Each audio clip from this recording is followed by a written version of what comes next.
Good morning students. आज हम हिंदी व्याकरण में वाक्य पढ़ेंगे। तो सबसे पहले हम वाक्य की परिभाषा के बारे में पढ़ेंगे। वाक्य किसे कहते हैं? दो या दो से अधिक पदों के सार्थक समूह को जिसका पूरा अर्थ निकलता हो उसे वाक्य कहते हैं। उदाहरण, सत्य की विजय होती है, तो ये क्या शब्द है? वाक्य।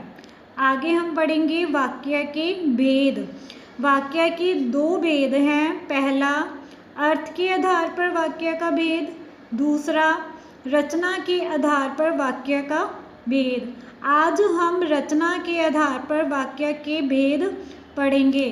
तो रचना के आधार पर वाक्य के तीन भेद हैं। पहला भेद, सरल वाक्य जिसको साधारण वाक्य भी कहते हैं। जिन वाक्यों में केवल एक ही उद्देश्य और एक विधेय हो उसे सरल वाक्य या साधारण वाक्य भी कहते हैं।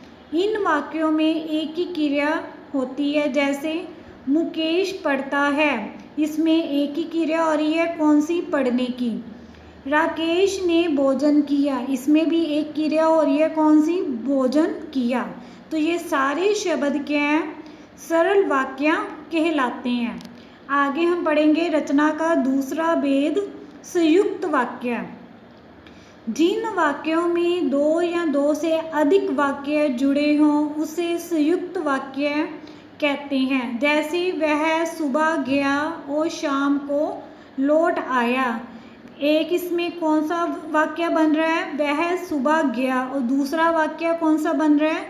वह शाम को लौट आया। तो ये सारे शब्द क्या हैं? संयुक्त वाक्य कहलाते हैं। आगे हम पढ़ेंगे अंतिम भेद, मिश्रित वाक्य।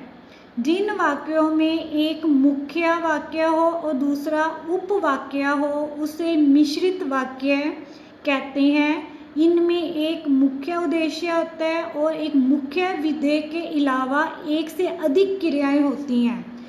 जैसे उसने दवाई पी, वह सो गया।